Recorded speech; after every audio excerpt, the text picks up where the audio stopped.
नमस्कार दोस्तों, आप सुन रहे हैं मुंशी प्रेमचंद की लिखी कहानी होली का उपहार। मैकूलाल अमरकांत के घर शतरंज खेलने आए तो देखा वे कहीं बाहर जाने की तैयारी कर रहे हैं। पूछा, कहीं बाहर जाने की तैयारी कर रहे हो क्या भाई? फुर्सत हो तो बताओ, आज तो चार बाजियां हो जाए। अमरकांत ने संदूक की आईना कंघी रखते हुए कहा, नहीं भाई, आज तो बिल्कुल फुर्सत नहीं है। कल जरा ससुराल जा रहा हूँ, सामान अमान ठीक कर रहा हूँ। मैकू, तो आज से ही क्यों तैयारी करने लगे? 4 कदम तो है, शायद पहली बार जा रहे हो। अमर, हाँ यार, अभी एक बार भी नहीं गया। मेरी इच्छा तो अभी जाने को ना थी, पर ससुर जी आग्रह कर रहे हैं। मैकू, तो कल शाम को उठना और चल देना, आधा घंटे में तो पहुंच ही जाओगे। अमर, मेरे हृदय में तो अभी से जाने की कैसी धड़कन हो रही है। अभी तक तो कल्पना में पति पत्नी मिलन का आनंद लेता था, अब वह कल्पना प्रत्यक्ष हुई जाती है। कल्पना सुंदर होती है, प्रत्यक्ष क्या होगा कौन जाने। मैकू, तो कोई सौगात ले ली है? खाली हाथ ना जाना, नहीं मुंह ही सीधा ना होगा। अमरकांत ने कोई सौगात ना लिया था, इस कला में अभी वे अभ्यस्त ना हुए थे। मैकू बोला, तो अब ले लो। भले आदमी, पहली बार जा रहे हो, भला वह दिल में क्या कहेगी। अमर, तो क्या चीज ले जाऊं? मुझे तो इसका ख्याल ही नहीं आया। कोई ऐसी चीज बताओ जो कम खर्च और बालनशील हो, क्योंकि घर भी रुपये भेजने हैं, दादा ने रुपये मांगे हैं। मैकू माँ बाप से अलग रहता था, व्यंग करके बोला, जब दादा ने रुपए मांगे हैं तो भला कैसे टाल सकते हो? दादा का रुपए मांगना कोई मामूली बात तो नहीं है। अमरकांत ने व्यंग न समझकर कहा, हाँ हाँ, इसी वजह से तो मैंने पहले होली के लिए कपड़े भी नहीं बनवाए, मगर जब कोई सौगात ले जाना भी जरूरी है तो कुछ न कुछ तो शायद लेना ही पड़ेगा। हल्के दामों की कोई चीज तो बतला दो। दोनों मित्रों में विचार विनिमय होने लगा। विषय बड़े ही महत्व का था। उसी आधार पर भावी दाम्पत्य जीवन सुखमय या उसके प्रतिकूल हो सकता था। पहले दिन बिल्ली को मारना अगर जीवन का स्थायी प्रभाव डाल सकता है, तो पहला उपहार क्या कम महत्व का विषय है। देर तक बहस होती रही, पर कोई निश्चय न हो सका। उसी वक्त एक पारसी महिला एक नए फैशन की साड़ी पहने हुई मोटर पर निकल गई। मैकूलाल ने कहा, अगर ऐसी एक साड़ी ले लो तो वह जरूर खुश हो जाए। कितना सूफियाना रंग है, और वजह कितनी निराली, मेरी आंखों में तो जैसे बस गई। हाशिम की दुकान से ले लो, सस्ते में आ जाएगी। अमरकांत भी उसी साड़ी पर मुग्ध हो गया। वधू यह साड़ी देखकर कितनी प्रसन्न होगी, और उसकी गोरे रंग पर तो कितनी खिलेगी। वह इसी कल्पना में मगन था। बोला, हाँ यार, पसंद तो मुझे भी है, लेकिन हाशिम की दुकान तो पिकटिंग हो रही है, तो होने दो, खरीदने वाले खरीदते ही हैं। अपनी इच्छा है तो जो चीज चाहते हैं खरीदते हैं, किसी के बाबा का समझा है। अमरकांत ने क्षमा प्रार्थना के भाव से कहा, यह तो सत्य है, लेकिन मेरे लिए स्वयं सेवकों के बीच से दुकान में जाना संभव नहीं है। पर तमाइशों की हरदम भीड़ तो लगी ही रहती है। मैगू ने मानो उसकी कायरता पर दया करके कहा, तो पीछे के द्वार से चले जाना, वहां पैकेटिंग नहीं होती, किसी देशी दुकान पर ना मिल जाएगी। हाशिम की दुकान के सिवा और ये शायद तुम्हें कहीं नहीं मिलेगी। संध्या हो गई थी। अमीनाबाद में आकर्षण का उदय हो गया था। सूर्य की प्रतीक्षा विद्युत प्रकाश के बुलबुलों में अपनी स्मृति छोड़ गई थी। अमरकांत दबे पांव हाशिम की दुकान के सामने पहुंचा। स्वयं सेवकों का धरना भी था और तमाइशों की भीड़ भी थी। उसने 2-3 बार अंदर जाने के लिए कलेजा मजबूत किया, पर फुटपाथ तक जाते जाते हिम्मत ने जवाब दे दिया। मगर साड़ी लेना भी तो जरूरी था। वह उसकी आंखों में खूब गई थी। वह उसके लिए पागल सा होने लग गया।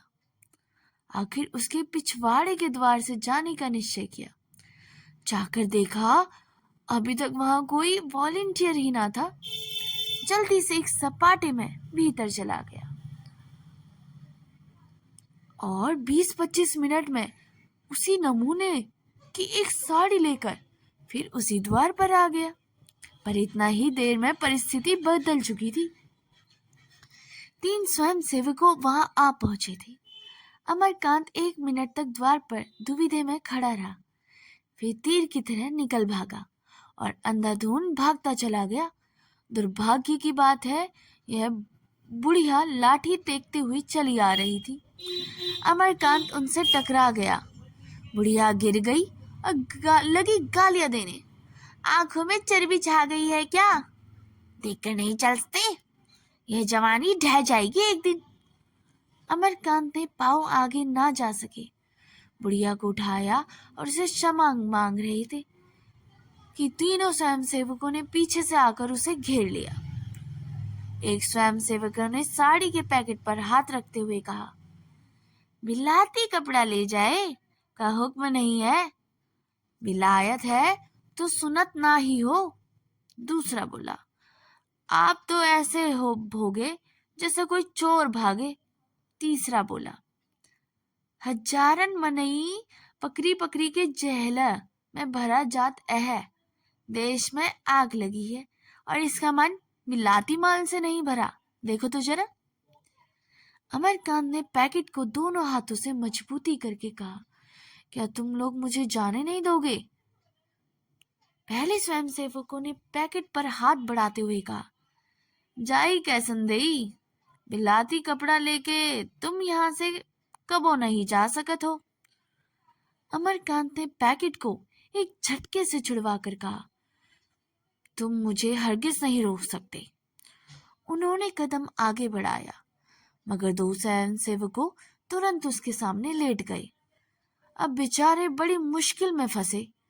जिस विपत्ति से बचना चाहते थे वह जबरदस्ती गले पड़ गई थी।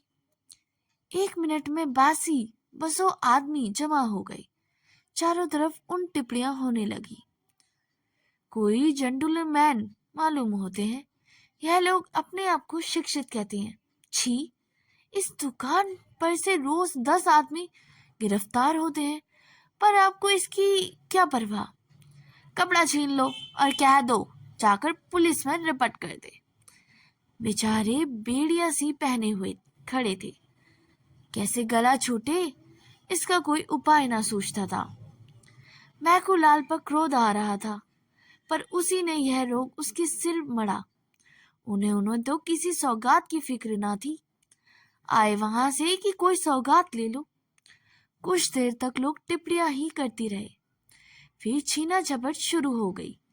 किसी ने सर पर टोपी उड़ा दी तो किसी तरफ लपके, तो किसी ने एक साड़ी का पैकेट हाथ से छीन दिया। फिर वह हाथों हाथ गायब हो गई। अमरकांत ने बिगड़ कर कहा, मैं पुलिस में रिपोर्ट करता हूँ।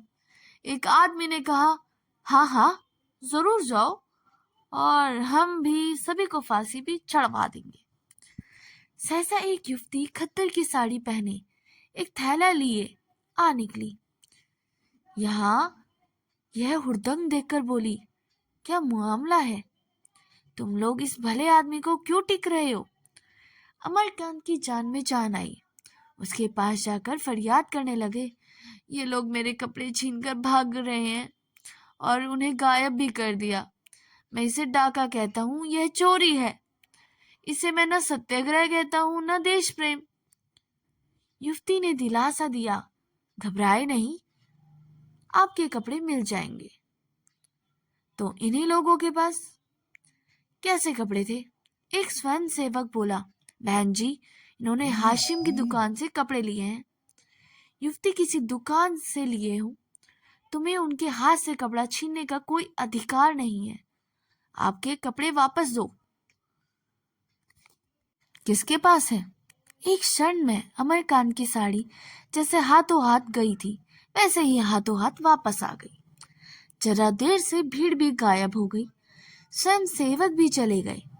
अमरकांत ने युवती को धन्यवाद देते हुए कहा, आप इस समय ना आई होती तो इन लोगों ने धोती तो गायब ही कर दी थी। शायद मेरी खबर भी लेते।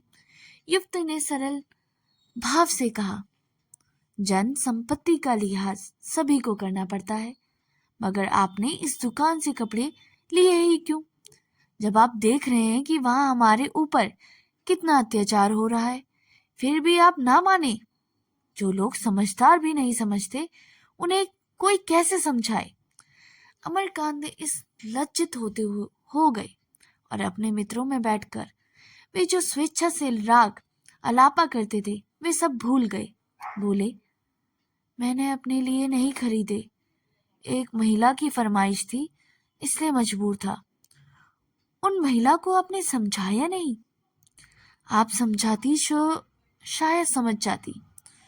मेरे समझाने से तो कभी ना समझेगी।